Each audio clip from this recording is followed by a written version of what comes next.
The mansion in Westbrook Hills was unusually silent that morning, far too silent for a house with children. And then it happened. A small, fragile sound, so delicate that even the air itself seemed to pause just to listen. "Daddy."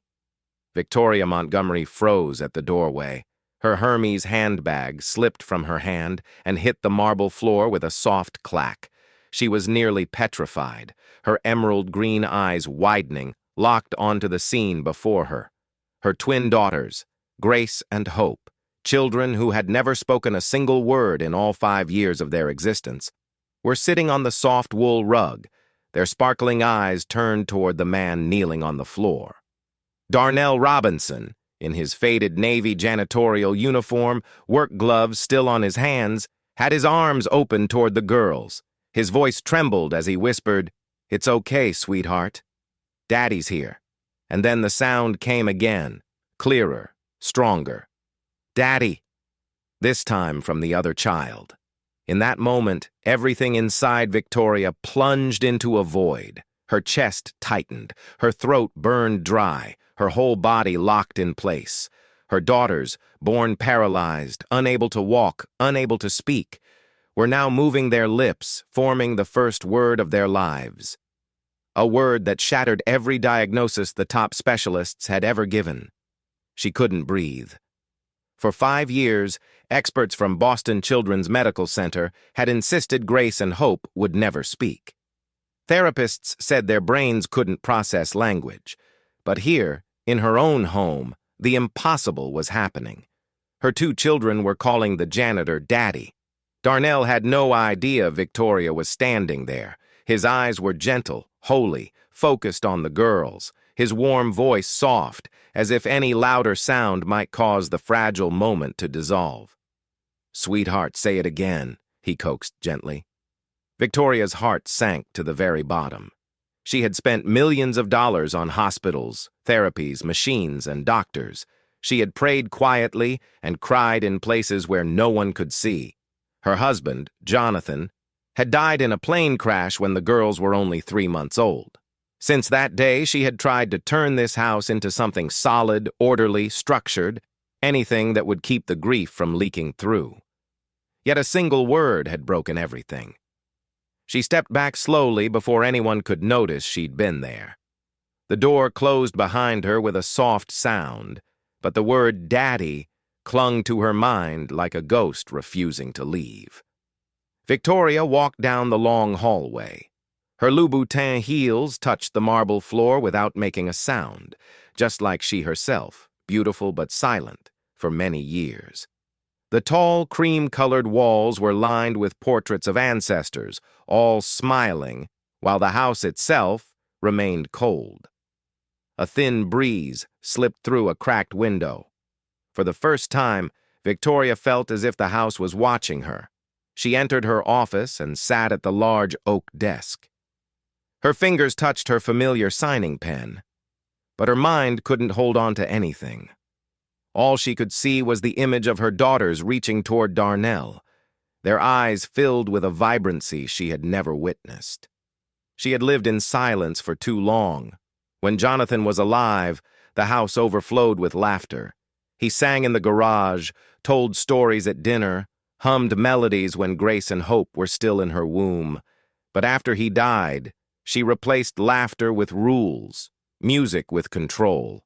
She believed that if she kept everything tight enough, she wouldn't shatter again. But now, something inside her was cracking, not pain, something she didn't have a name for.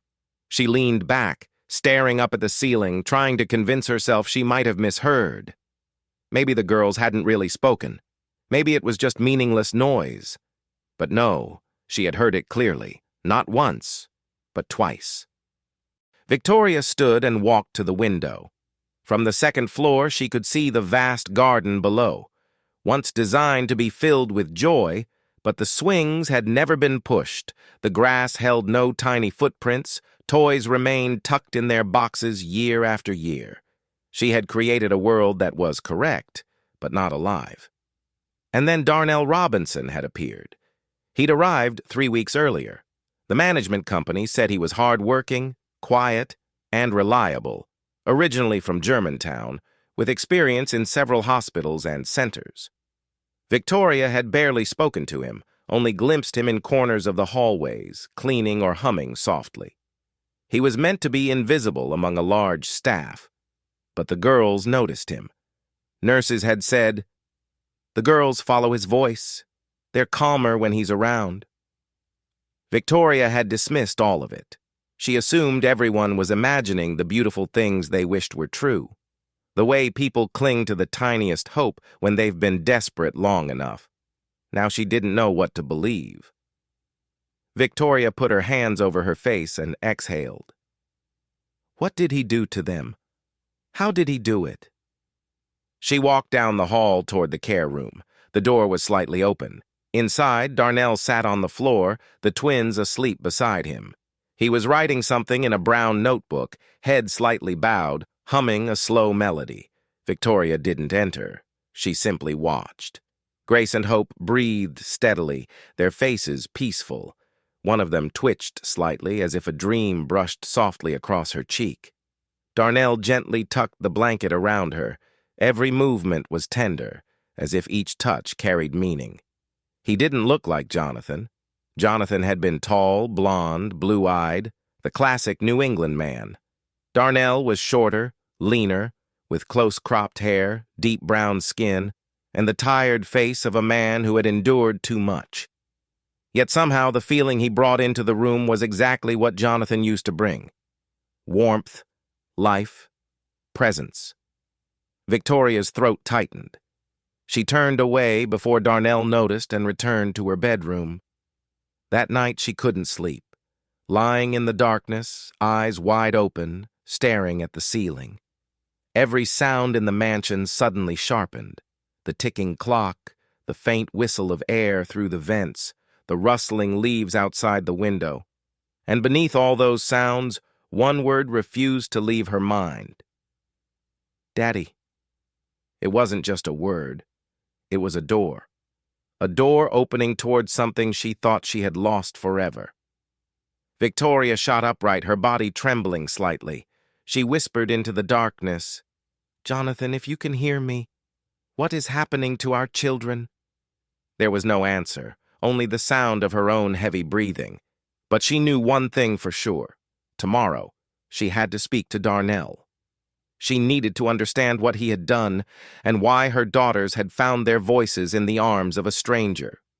What she didn't yet know was that the truth ahead would shake everything she had ever believed about love, healing, and faith. If you're following this story and want to know what truly happened to Grace and Hope, make sure to subscribe so you don't miss the next part. What do you think lies behind the strange connection between Darnell and the two little girls? The Massachusetts sky was gray and heavy the following morning. A light drizzle tapped against the tall glass windows of the Montgomery estate, creating a soft, lulling rhythm. Victoria had barely slept. Every time she closed her eyes, she heard the word "Daddy" and saw her two daughters reaching toward Darnell. She sat at the dining table, staring at a cup of coffee that had long gone cold. Staff moved quietly around the room, each one careful not to disturb their employer. Something in the house felt different, as if something invisible had shifted during the night. When Darnell walked in, carrying a tray of fresh towels and cleaning supplies, Victoria slowly lifted her gaze. His calm expression barely changed. "Good morning, Mrs. Montgomery," he said softly. Victoria didn't answer right away. When she finally spoke, her voice hovered between curiosity and doubt. "May I speak with you for a moment?" He stopped beside the table. "Yes, ma'am." Victoria gestured for him to sit, but Darnell didn't. He remained standing, his hands folded neatly in front of his apron, his posture steady.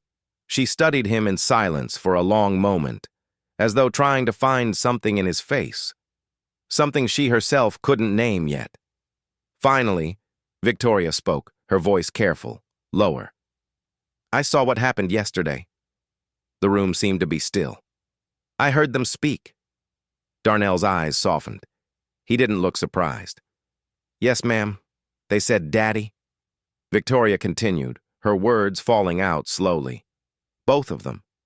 How did you make them do that? Darnell glanced at his hands for a brief moment, and then looked back up. I didn't make them do anything, ma'am. They did it on their own. Victoria leaned forward. You must have done something. You sang, or said something special. My children have been silent since they were born. The best doctors in Boston couldn't help them. So what did you do? Darnell's tone remained steady, unchanged. I talk to them every day, ma'am. I read to them, I sing, and I hold their hands when they're scared. Maybe, finally, they felt safe enough to respond. Victoria's fingers tightened around the coffee cup. Safe, she repeated almost to herself. She bowed her head slightly, shaking it. You think that's all it takes? Safety? After all the money, all the therapies, you're telling me that feeling safe is enough? Darnell didn't argue. He simply replied gently, Sometimes that's all children need, ma'am. Someone who doesn't give up on them. For a long moment, neither of them spoke. The rain tapped softly against the windows, sending a low, steady rhythm through the room. Victoria didn't know what to feel. She wanted to believe him, but a part of her refused to accept that something so simple could achieve what an entire team of specialists had failed to accomplish. She rose to her feet, her voice firming. You were hired to clean, not to teach. Don't do anything with my children without telling me first. Darnell bowed his head, nodding respectfully. Yes, ma'am. He lifted the tray and left the room. Victoria remained where she was, eyes fixed on the empty space where the door had just closed. His calm voice echoed in her mind. Someone who doesn't give up on them. She finished the rest of her coffee without tasting it, then walked into her office. The digital clock on the wall read 9 a.m., but to Victoria, it already felt like midday. She sat at her desk, staring at the stack of files in front of her, reports, contracts, lists of calls to return. Suddenly, all of it felt meaningless. She opened her laptop and pulled up the girl's medical files, rereading the familiar words. Severe motor impairment, nonverbal, low cognitive response. For years, she had accepted those words as a sentence. But yesterday, that sentence had wavered. She couldn't stop thinking about Darnell's voice, steady, certain, as if he knew something she had never understood. That afternoon, Victoria asked Nurse Melissa Carter to bring the twins to the playroom. She wanted to see it for herself. Melissa rolled Grace and Hope into the room, each strapped into her small support chair. Their eyes drifted around the empty space. Hello, my loves, Victoria said, trying to keep her voice soft. It's Mommy. Neither child moved. She stepped closer. Can you hear Mommy? She asked gently. Still silence. A sharp ache pierced Victoria's chest. She took another step and touched Grace's tiny hand. It was warm and soft, but the little girl didn't react. Melissa spoke quietly behind her. They've been silent all day, ma'am. Darnell is usually with them in the mornings, but today he was cleaning in the West Wing. Call him here, Victoria said, almost reflexively. Yes, ma'am?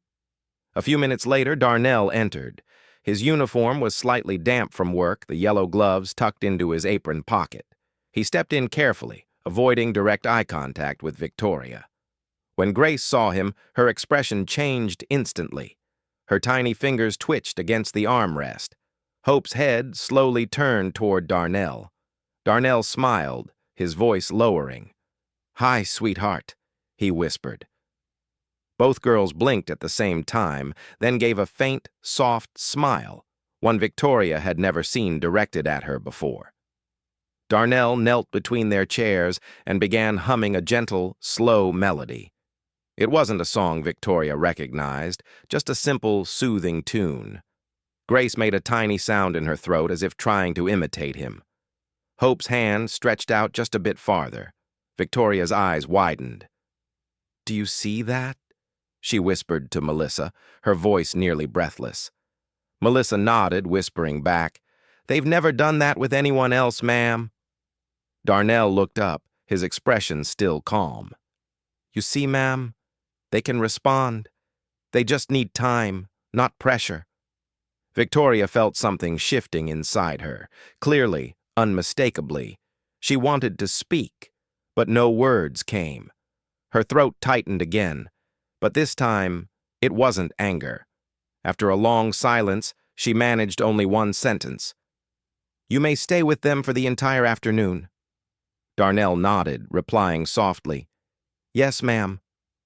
Victoria turned to leave the room, but just as she reached the doorway, she stopped. She looked back one more time.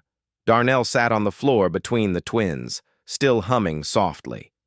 Grace moved her fingers to the rhythm. Hope tilted her head slightly, her eyes half closed, her face relaxed and peaceful. Victoria stood there quietly and realized a simple, painful truth. Right now, her children don't need another doctor. They only needed to be truly seen. And Darnell was the one who had seen them. That night, Victoria sat in her office again. The rain had stopped, leaving only the faint hum of the house in the darkness. She looked out the window toward the dimly lit window of the care room. She whispered to herself, "What is he doing that all of us have missed?" She didn't yet know the answer, but she would soon. And the truth waiting ahead would change everything she believed about life, love, and what truly makes a family whole. The next day arrived in a heavy silence.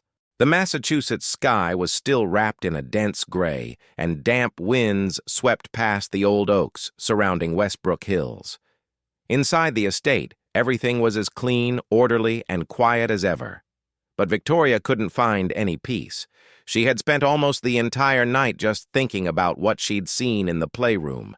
The image of her daughters turning their eyes toward Darnell kept replaying in her mind. The way they moved when they heard his voice, the way their tiny hands reached for him. For 5 years, they had barely responded to anyone, their gazes drifting into nothingness. And now they were waking up, little by little. She needed an explanation.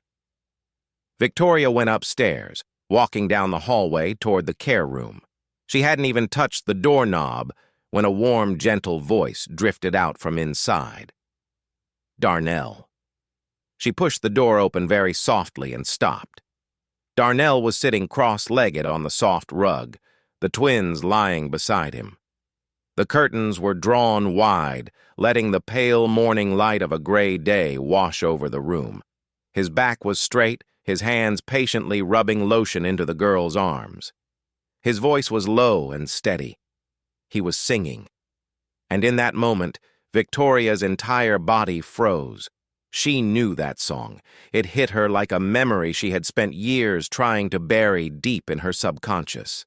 Jonathan, her husband, had hummed that melody every night during the month she was pregnant. Victoria's eyes filled with tears before she could stop them. She didn't know why, but it made her heart ache. She stepped into the room, her voice barely above a whisper, as if she were afraid of breaking something fragile. "Where did you learn that song?" Darnell turned around, a little surprised but still composed. "Oh, I didn't know you were here," he said quietly. Victoria moved closer, her breath unsteady. "The song you're singing, where did you learn it?" Darnell looked down at the floor for a moment, then reached for a small notebook lying beside him. It was old, the edges frayed, the pages slightly yellowed. He held it out to her. "I found this," he said. "It was behind one of the cabinets in the care room. I think it belonged to your husband." Victoria reached out for the notebook, her fingers visibly trembling. The handwriting on the page was unmistakable, those slanted blue ink lines. Jonathan's handwriting. Inside were notes on child care, a few small recipes, and near the middle of the notebook, there was a list of lullabies. The last one was the song Darnell had just been singing. At the top of the page, Jonathan had written, "For when I'm not here anymore." A deep, sharp pain spread through Victoria's chest. "You found this in here?" she asked, her voice tight. "Yes, ma'am," Darnell replied. "I thought maybe the girls would want to hear their father's song. I didn't mean to overstep." Victoria slowly shook her head. Her eyes were still locked on the page. "No, you didn't overstep," she said, her voice breaking. "You did what I should have done." Darnell smiled faintly, a gentle, kind smile. He glanced down at the twins and said, "They love this one. Every time I sing it, they try to move their mouths along." Victoria looked at Grace and Hope. Both girls were gazing at Darnell, their fingers twitching slightly, as if they wanted to reach for him. She knelt down beside them and touched Grace's hand. The little girl didn't flinch. Instead, for the first time in years, she turned her head toward Victoria. A tiny sound, like a broken breath, escaped the child's lips. Victoria went rigid. Was that something?" she whispered, almost afraid to breathe. Darnell smiled. "She's trying to speak," he said. "She's been practicing. When I read to them, little sounds, weak breaths, I think she's getting stronger." Victoria swallowed with difficulty. Her throat felt parched. She had waited years just to hear a sound like that. Anything at all. And now that it was actually happening, she had no idea how to respond. She rose slowly to her feet, her mind spinning. "I don't understand," she said. "The specialists all told me there was no hope."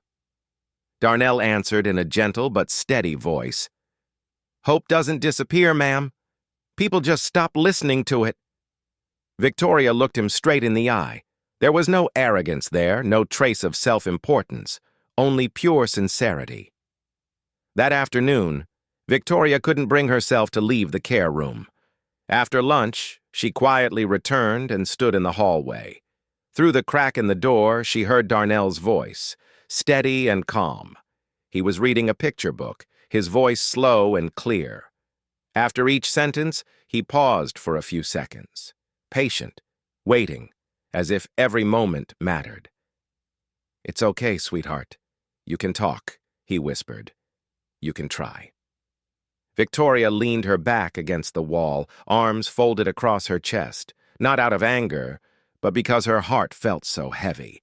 Her eyes burned. She had lived with these two children for 5 years, and yet today was the first day she truly saw them. Darnell was not just cleaning. He was healing something in this house, something that had broken a long time ago. She stood there for a long time, listening. Darnell's voice was simple, not poetic, but it reached the deepest places inside Victoria, places she thought had died with Jonathan. When the story ended, Darnell began to sing that lullaby again. Jonathan's familiar melody wrapped around the room, soft as an embrace. Victoria's lips trembled. "Jonathan," she whispered, "if you could see this, he's doing the things I couldn't." She turned away, but before she left the hallway, she glanced through the crack one more time. Darnell had fallen silent. He was writing something in the notebook, probably the kinds of things he recorded every day. That night, when the whole house had fallen asleep, Victoria sat alone in her office. She opened the notebook Jonathan had left behind and read every line. Each line was his voice, each word, a piece of him. And then she came across a passage that stole the air from her lungs. "If anything ever happens to me, remind the girls that love can still reach them, even when words can't." Victoria closed the notebook. Her hands were shaking. For years, she had tried to heal with money, science, discipline, and control. But Jonathan had understood something she never dared to believe. Sometimes love is the only medicine left. She leaned back and whispered softly, "Thank you, Darnell," even though she knew he was asleep and couldn't hear her. The next morning, when Victoria woke up, the air in the house felt lighter, brighter. She didn't know what lay ahead, but deep inside she knew one thing for certain. Something inside her had changed forever. And this was only the beginning. Victoria couldn't stop thinking about Darnell. Who was he? Why did he care so deeply about two children he had only met a few weeks ago? And most importantly, how could he understand exactly what her daughters needed? when an entire team of doctors, specialists, and the best experts she had ever hired had all failed. On Wednesday morning, she decided to find out. Victoria called the staffing agency that had referred Darnell. Her voice was cold, professional. Classic Victoria Montgomery. "I need the complete file of Darnell Robinson, every position he's ever held, the reasons he left, and all references." "Yes, Mrs. Montgomery. We'll send it immediately." An hour later, her inbox received a thick PDF document. Victoria sat in her office, poured herself a cup of hot tea, and opened the file. Each line appeared on the screen like a sketch of the man she still did not fully understand. Darnell Robinson, age 38, born in Philadelphia, Pennsylvania. Employment history: maintenance staff at Boston Children's Medical Center, 4 years. Janitorial staff at Brookline Pediatric Rehabilitation Center, 2 years. Technical staff at Germantown Heights Apartments, audited, 1 year. Family status: divorced, 1 daughter, Lily Robinson, 5 years old, single parent since 2022. Comments from previous employers: reliable, hardworking, extremely patient with children, frequently volunteers to help disabled children during breaks. His daughter has special medical needs. Victoria stopped at the last line. His daughter also had special needs. She opened the attached document, a medical summary Darnell had allowed the employer to view. Lily Robinson, diagnosed with quadriplegic cerebral palsy, nonverbal, limited mobility. Victoria set her teacup down. Her hand trembled slightly. Darnell wasn't just a janitor who happened to be good with children. He was a father fighting every day against the same things she herself was facing. He understood, not from textbooks, not from courses. He understood through the pain and love of his own life. A wave of emotion crashed over her: guilt, shame, and something else, deep gratitude. She had seen him as a worker, a pair of hands, someone invisible, but he was so much more. Victoria closed her laptop and sat frozen for a long time, letting the truth sink in. Today was Darnell's day off. He had taken Lily for her routine medical checkup. He had told her that, but she hadn't paid attention. Now everything felt different. She glanced at the clock. 2:15 p.m. A thought flashed through her mind, one that Victoria Montgomery had never had before. She wanted to know how he lived. She wanted to understand him. 20 minutes later, she was driving her Tesla through the rain-soaked streets of Germantown, heading toward the address in the file. It was an old 3-story building, peeling paint, sitting in a working-class neighborhood. The parking lot was filled with aging cars. A few children played ball on the patchy grass. Victoria parked outside and looked up at the second-floor apartment, Unit 2B, Darnell's home. She didn't intend to go inside. She simply sat in the car, feeling like an intruder, yet unable to leave. 10 minutes later, she saw him. Darnell stepped out onto the balcony, pushing a small wheelchair. Lily sat in it, brown hair tied neatly, wearing a pink dress with butterfly prints. He knelt down, positioning the wheelchair so his daughter could look out at the yard. He pointed downward, perhaps at a bird or the drifting afternoon clouds. Lily smiled, a tilted, imperfect smile, but full of joy.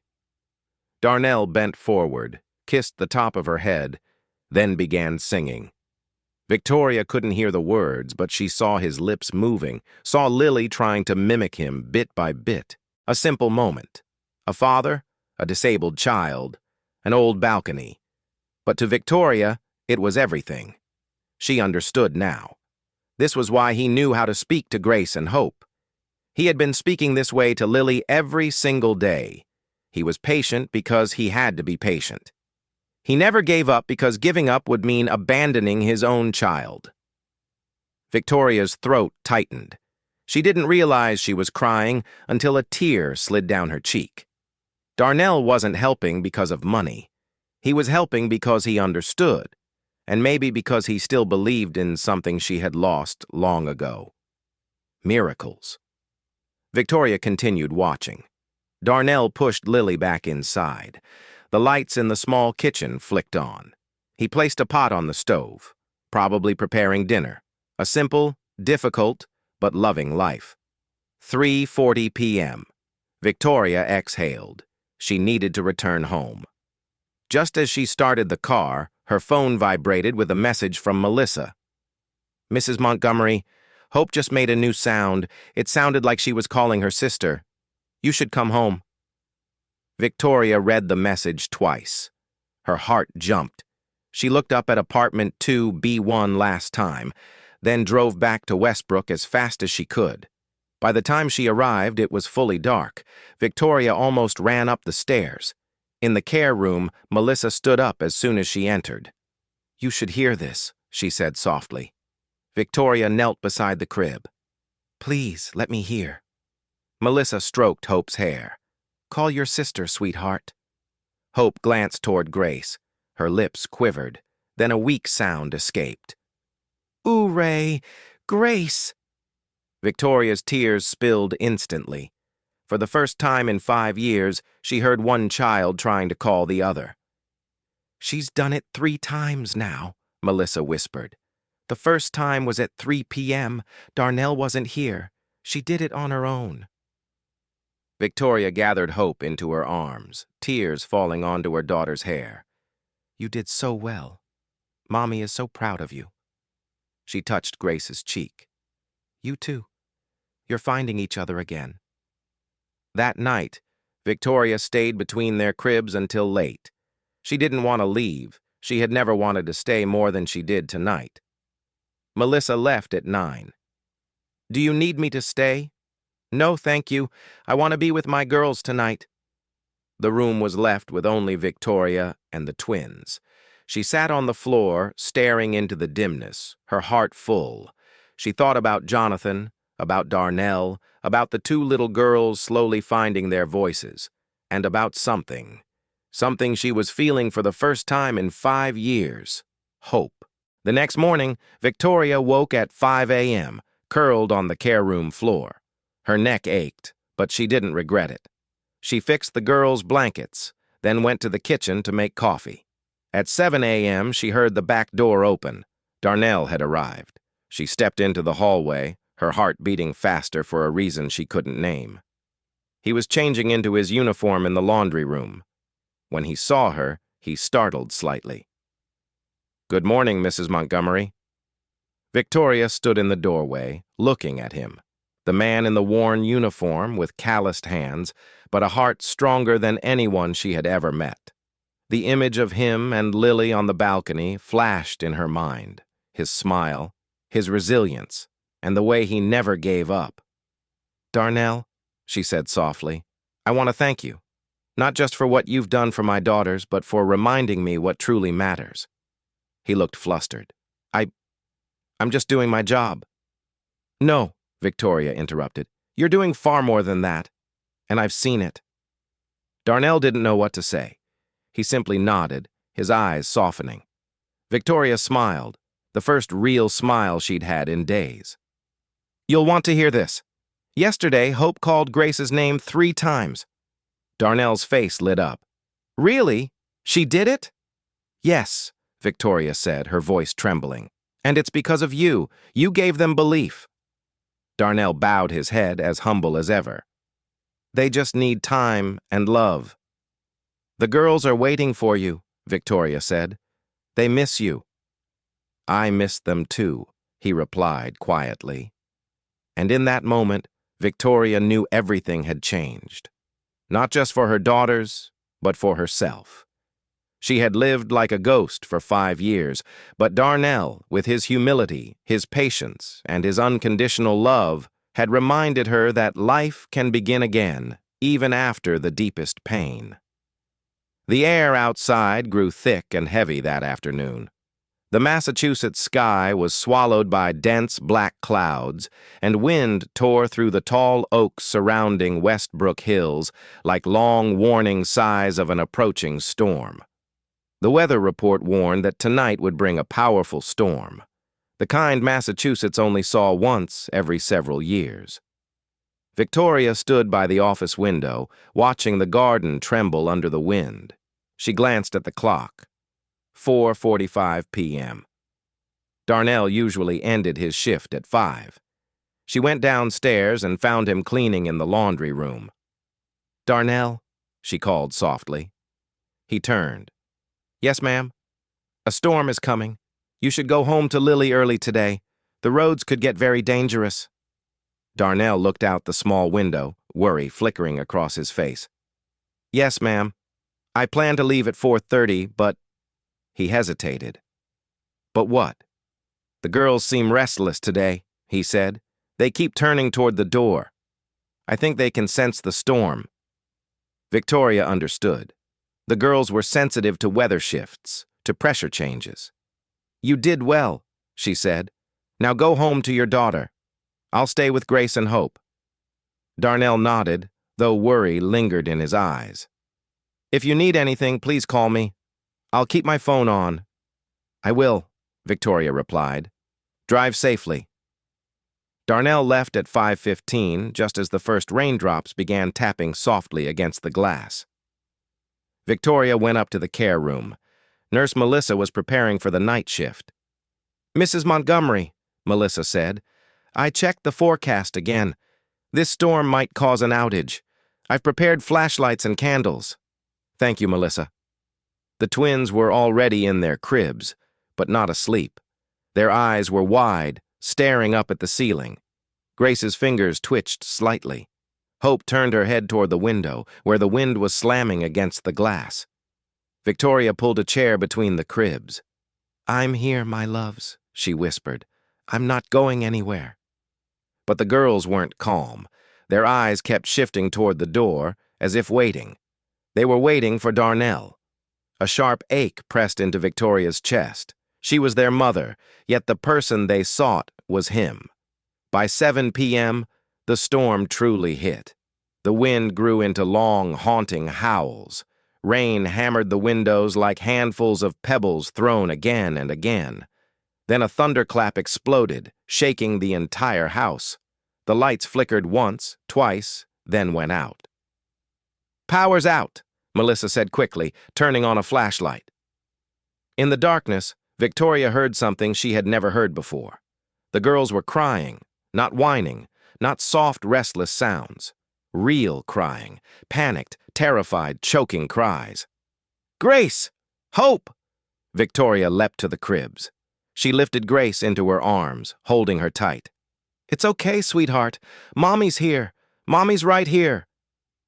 But Grace kept sobbing, and so did Hope. Melissa held Hope. "They're very scared, ma'am. They've never experienced a storm like this." Victoria rocked Grace gently, trying to sing the lullaby from Jonathan's notebook. But her voice shook. She couldn't make it steady or warm, like Darnell's. The girls still cried. Another thunderclap boomed even closer, rattling the window panes. Grace cried harder, then suddenly released a sound unlike anything Victoria had ever heard. It wasn't just a cry. It was a word. "Darnell." Victoria froze. Hope began too. "Darnell." Her voice was weak, trembling, but unmistakable. They were calling him. In their terror, the person they wanted was not their mother. It was Darnell. Victoria's heart fractured, not out of jealousy or anger, but because she finally understood something deep and painful.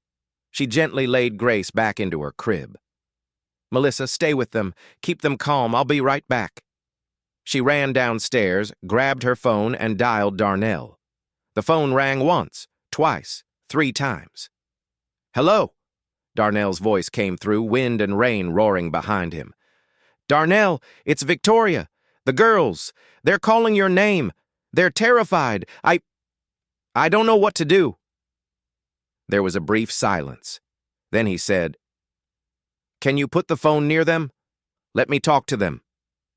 Victoria ran upstairs immediately. She set the phone between the cribs and turned on the speaker. "They can hear you now," she said. Darnell's voice came through, low, warm, familiar, even distorted by the storm. "Grace, Hope, it's Darnell. It's okay, sweethearts. The storm will pass. Mommy is right there with you. She loves you very much. The crying slowed. Darnell began singing, the same lullaby, through the phone. The sound was scratchy, but the melody was clear, gentle, steady, comforting, just like always. Grace calmed. Hope calmed. Their eyes fluttered, then closed. Their breathing steadied. Victoria sat down on the floor, tears pouring down her face. She listened to Darnell sing through the storm and realized a truth that was both painful and beautiful. Love isn't measured by blood. It's measured by who shows up when the child needs them most. When the song ended, the girls were fast asleep. Victoria picked up the phone. Darnell? Yes, ma'am. Thank you, she whispered, voice breaking. Where are you? Are you safe? I'm home, ma'am. Lily is scared of storms too, but she's asleep now. I'm letting her sleep in my room tonight. Victoria exhaled, relief washing over her. You're a good father, Darnell. He paused, then said quietly, And you're a good mother, Mrs. Montgomery. You just need to believe that. Those words pierced her, not to hurt her, but to awaken her. Good night, Darnell, she whispered. I'll see you in the morning. Good night, ma'am. The call ended. Victoria sat in the darkness, the flashlight casting dim shadows on the wall. She looked at her daughters, sleeping deeply. In all 5 years living in this house, she had never truly been present for them. She hired people, signed checks, and scheduled appointments. She hid from pain through work, through distance. But tonight, hearing them call Darnell, she didn't feel angry. She felt awakened. Melissa watched her.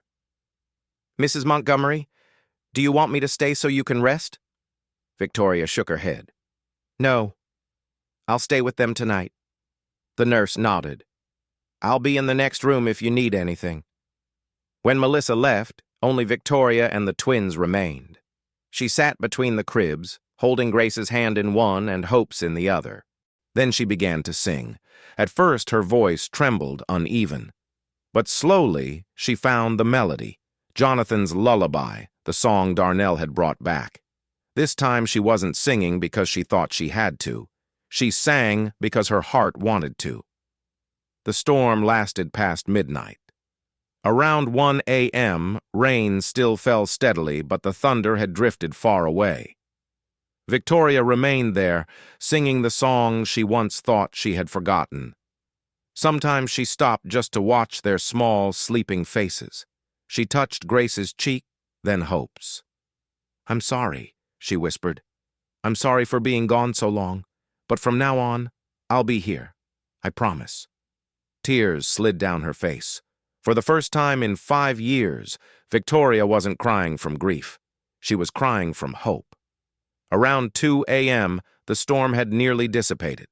Rain fell lightly. The wind had calmed. The power was still out, but it no longer mattered.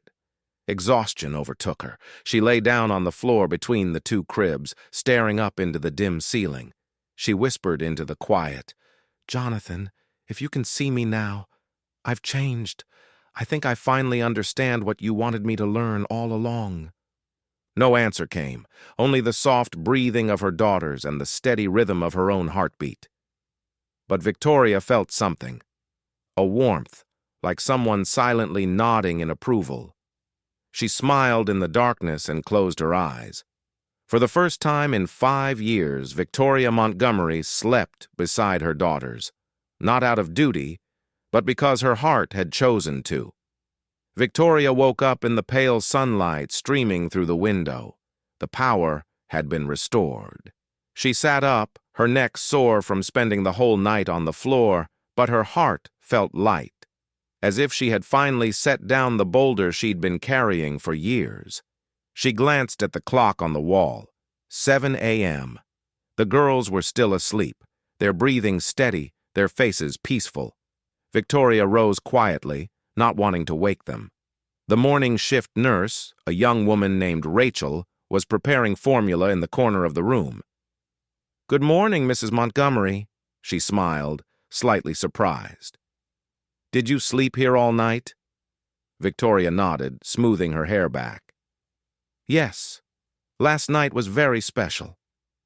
She went down to the kitchen, brewed a strong cup of coffee, then stood by the window looking out at the garden.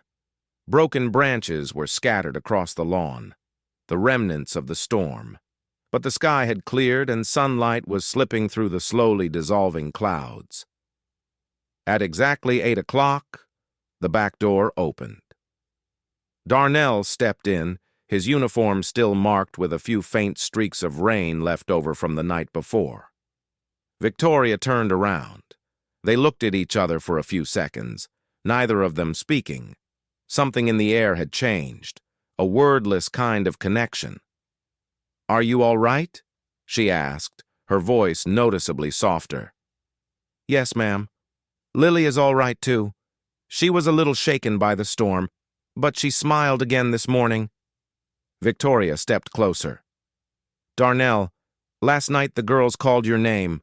For the first time, they clearly formed a word. And that word was your name." Darnell's eyes widened. "Really?" "Yes." Her voice still held a faint tremor. "And in that moment, I realized something.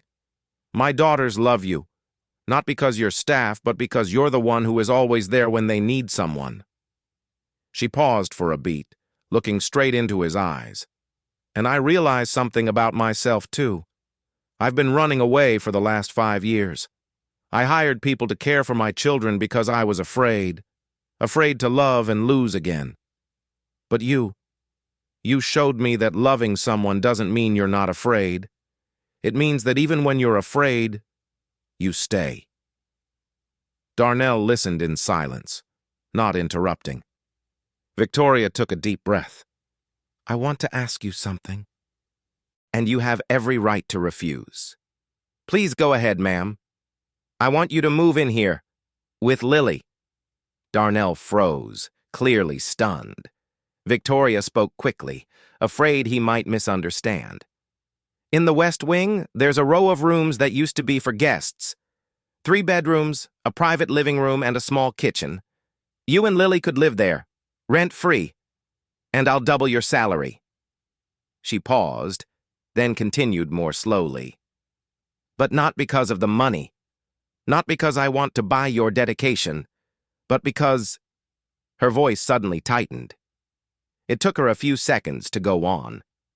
"Because my girls need you. They need someone they trust, and I think Lily deserves better care too. We have professional nurses here, like Melissa, medical equipment and safe spaces for her to play. I don't see this as charity. I see it as a fair arrangement." She held his gaze. "You help me care for Grace and Hope, and I help you care for Lily. We do that as a family." The word family left her lips with difficulty. But Victoria said it with all the sincerity she had. Darnell's eyes turned red. He turned his face to the side and wiped the corner of his eye with the back of his hand. For a long moment he couldn't speak at all. At last his voice came, hoarse. "You don't have to do this, ma'am." "I know," Victoria replied softly. "But I want to. Because you deserve it. Lily deserves it. And my daughters. They deserve someone who will never give up on them." Darnell turned back to her, looking straight at her. His eyes were wet, filled with a deep emotion, gratitude, tenderness, and also the fear of responsibility. "I need to think about it," he said slowly. "For Lily, I have to be sure this is the right thing for her. I don't want her to feel confused, feel like we're taking advantage of your kindness." Victoria nodded. "I understand. Take as much time as you need. There's no rush." Darnell nodded gratefully, then quietly went upstairs. Victoria remained alone in the kitchen, her heart pounding. What had she just done? Invited a man she'd only known for a few weeks to move into her home with his daughter? But deep down, she knew it was the right thing. Not just because her children needed Darnell, but because she needed his presence too. Needed someone to remind her that love still existed, that family wasn't defined only by blood. 3 days later, Darnell didn't answer immediately. He said he needed time to talk to Lily, to think everything through. Victoria respected that. She didn't bring it up again, didn't push. But every day, she caught his gaze pausing on the west wing as he walked past it. She saw him standing at the care room doorway, looking at Grace and Hope with a thoughtful expression, like he was weighing something far beyond his job. On Wednesday morning, Darnell came to see her in the office. "Mrs. Montgomery, may I speak with you for a moment?" "Of course." Victoria stood up and gestured. "Sit down, Darnell." This time, he actually sat. To her, that alone felt like half an answer. He placed his hands on his knees, stared down for a long moment, then began. "I talked to Lily. I told her about Grace and Hope, about this house, and about your offer." Victoria waited in silence, her heart beating faster than usual. "Lily asked me," his voice caught. "Daddy, are they like me too?" I said, "Yes, they're like you." Then she asked, "So can I play with them?" Tears rushed to Victoria's eyes. She lifted a hand to cover her mouth. Darnell's eyes were red too. "She's only 5, ma'am, and in her whole life she's never had a real friend. No child understands her." He took a deep breath, then looked straight at Victoria. "So if you still want us, we'll move in. But I have one condition." "What is it?" Victoria asked immediately, almost unable to breathe. "I won't take double pay. I'll only accept my current salary plus the housing, because I don't want to feel like I'm being paid to become part of the girls' lives. I want it to feel like this is really a family." Victoria stepped closer to him, and for the first time, she embraced Darnell. Not the way a boss hugs an employee, but the way two wounded people do. Two people trying to believe in something larger than themselves, larger than money, titles, or contracts. "Welcome home, Darnell," she whispered. 1 week later, Darnell and Lily moved in. On a warm afternoon, Victoria stood at the front door, watching his old car drive up the estate's entrance. Darnell got out first, then opened the back door and carefully lifted Lily's wheelchair out. The little girl looked up at the large house with big, round eyes, both shy and curious. Victoria walked down the steps. She lowered herself, kneeling to be at Lily's eye level. "Hi, Lily. You're Lily, right?" The girl nodded slightly, a bit shy. "My name is Victoria, and I'm very happy you're here. Grace and Hope are waiting for you inside." Lily's eyes lit up. "Ooh, Ray," she tried to form the sound. Victoria smiled, her eyes stinging again. "That's right, sweetheart. Grace, you're doing so well." She stood and turned to Darnell. "Are you ready?" He nodded, a small but steady smile on his face. "Yes, ma'am, we're ready." They stepped through the doorway together. And for the first time in 5 years, the Montgomery estate was no longer just a place filled with memories of loss. It had become the beginning of a new family. Dear listeners, sometimes love doesn't come from the people we expect. Sometimes it enters our lives quietly, through the hands of someone who simply refuses to let go. Darnell is not a doctor, nor is he a therapist. He is just a humble janitor. Yet he carries within him a heart overflowing with tenderness. And with that very heart, he returned a voice to 2 children who had been trapped in silence their entire lives.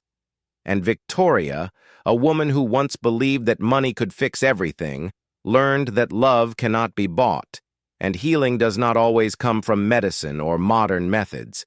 It comes from presence, from patience, and from the simplest acts of care. This story reminds us that sometimes the people who seem the smallest and most ordinary are the very ones who carry the brightest light. And now, dear listeners, tell me, who touched your heart the most in this story? Was it Darnell, the man whose love could break through silence? Or was it Victoria, the woman who finally learned to listen with her heart? Share your answer in the comments. I truly want to know what lesson you took away from this story. And if this journey moved you, please hit the like button. Share it with someone who might need a little hope today. And don't forget to subscribe to the channel so you won't miss the next heartfelt, inspiring story. Because sometimes, just one small act of love can change a life forever.